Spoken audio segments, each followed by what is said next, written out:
Hey everyone. Okay, welcome to the first sort of remote lesson of the rest of the semester. So we're doing this new all online kind of curriculum, and I hope you all will remain flexible. I'll do my best to remain flexible too to make this all work.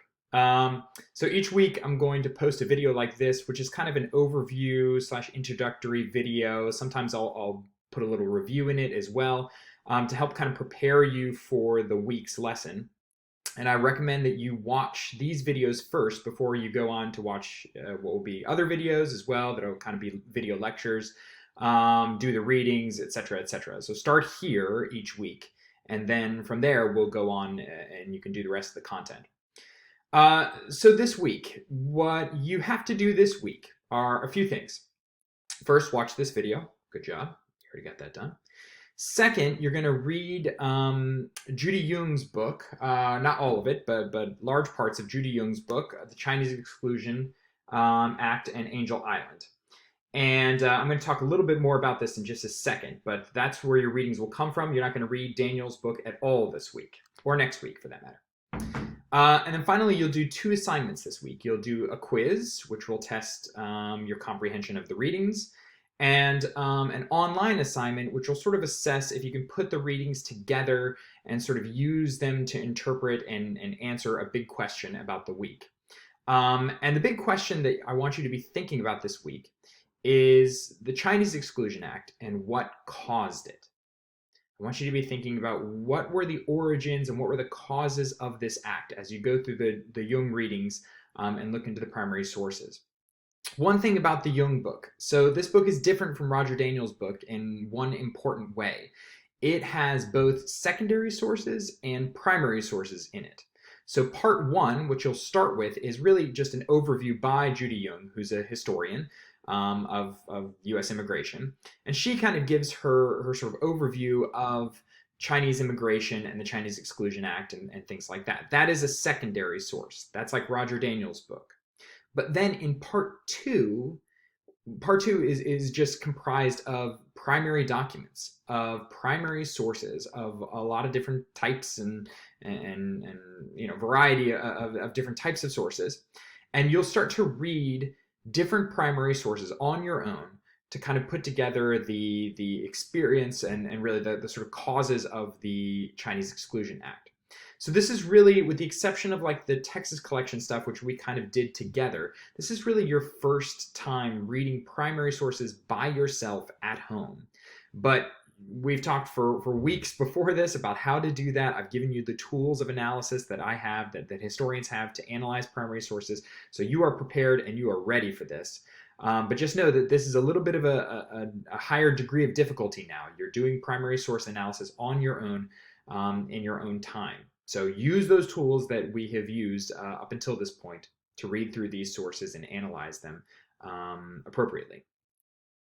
Okay, now that you have the review, so you're going to go through, or now that you have the overview, you're going to watch this video, you're going to read Jung's book, and you're going to take a quiz to sort of test your knowledge of the readings, and then you're going to do this online assignment in which you're going to answer a question about what caused the Chinese Exclusion Act. I want to start, or I want to go next to a little bit of review that will help kind of contextualize and help prepare you for the readings and for the assignment for this week. And the thing I want to review is the history of U.S. immigration law up until the point that we get to the Chinese Exclusion Act. So the Exclusion Act happens in 1882, and it really lasts until the 1940s. That's the period that we're going to focus on for the next 2 weeks, right? That period from 1882 to the 1940s. But to kind of understand why the Exclusion Act is so significant, I want to quickly go over and review some of the laws that we've already looked at in this class up until this point, right? So we've looked at a lot of different types of laws that have had an impact on immigration. Really, the one that kind of starts it is the Naturalization Act of 1790. Right? This is one of the first acts that impacts immigration to the country. And it really doesn't impact who's coming to the country. Instead, it stipulates who can be naturalized or who can become a citizen. So in other words, right, it assumes that lots of people are coming to the United States, but the question becomes who can then become a citizen of the United States, right? Who can participate in elections, run for office, et cetera, be protected by the rights of a citizen. And what the Naturalization Act of 1790 stipulates, right, very clearly, is that the people who qualify to become citizens are, quote, free white persons.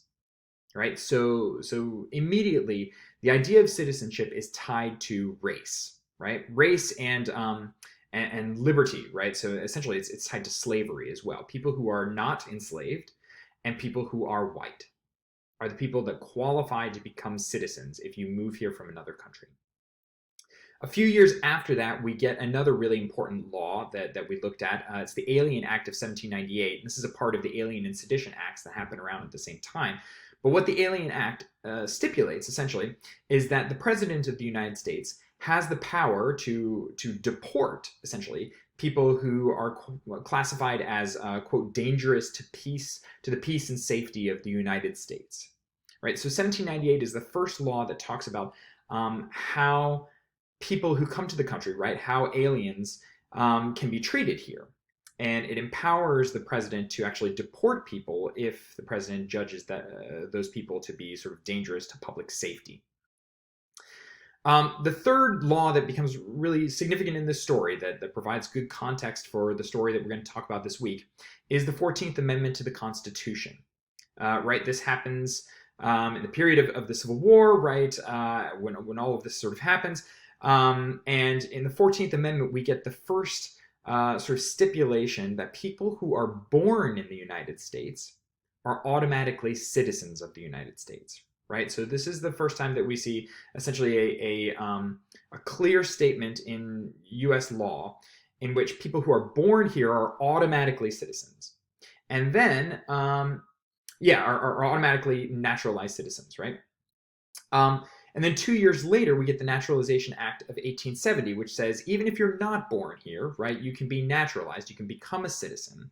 And it extends that right of naturalization beyond free white persons, which was the language of the 1790 Naturalization Act, to include people of, quote, African nativity or people of African descent.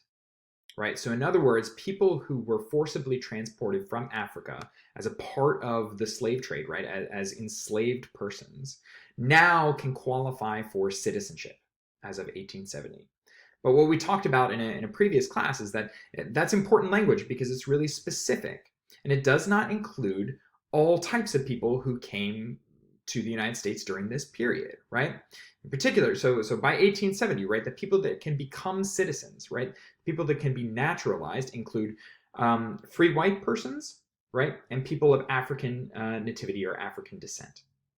And who this excludes, right, quite conspicuously, are people from Asia, right? They do not qualify for citizenship. Right, so from 1870 on, people from Asia do not qualify for naturalization. Right, they can't be naturalized citizens. So that kind of sets up the context for the Chinese Exclusion Act. And one of the main reasons that the Chinese Exclusion Act is so significant is that it is the first law in U.S. history that does not deal with immigration by way of naturalization. In other words, it doesn't deal with immigration by way of who can become a citizen or who's not allowed to become a citizen.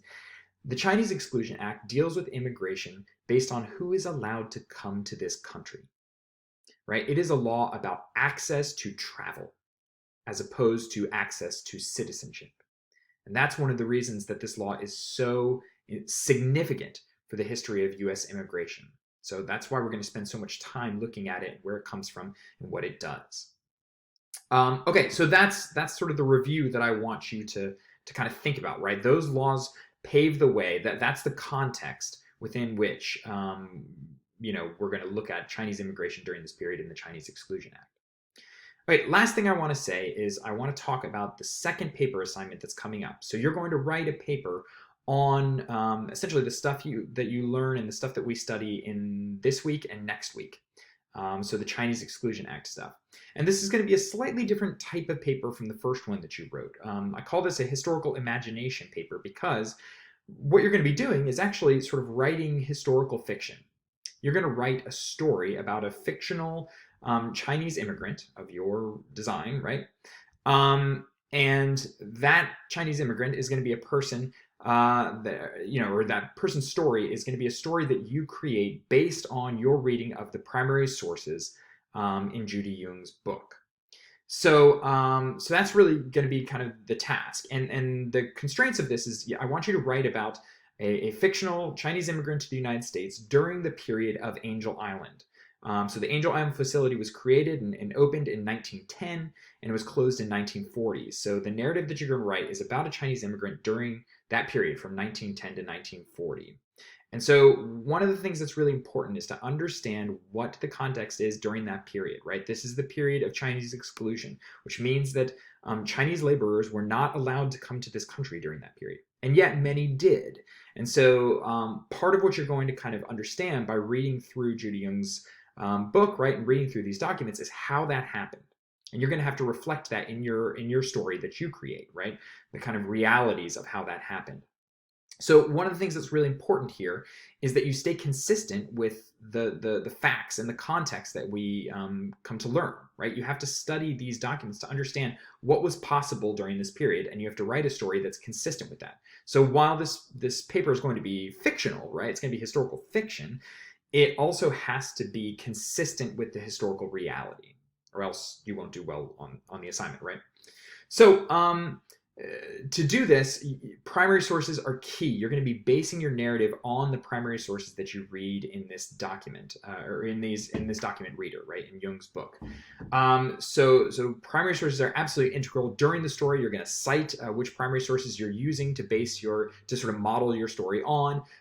You need to have the primary sources as kind of the centerpiece, as the base of everything that you write.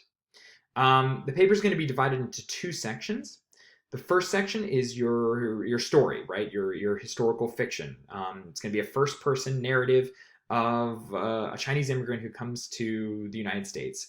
And I want this narrative to be complete, meaning I want you to talk about the person's origins in China, right? Where this person was coming from, what the person's context was, why the person left China and decided to come to the United States, all the way through the experience at Angel Island and admission into the United States.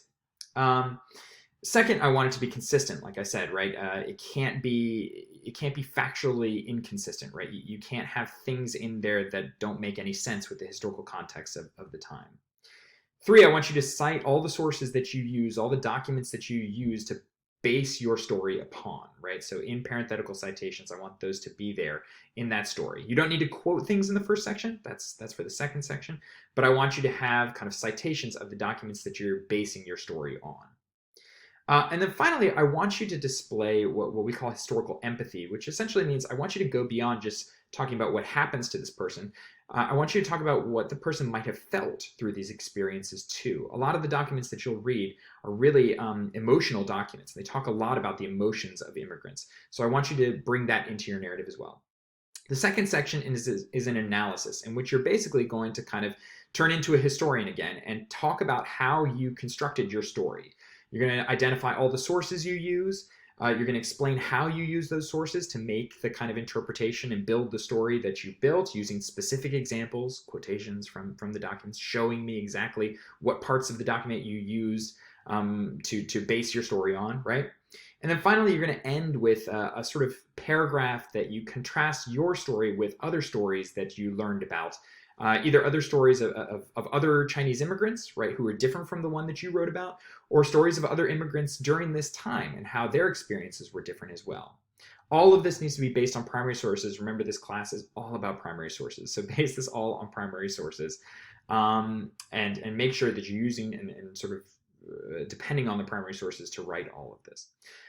We'll talk more about the paper in next week as well.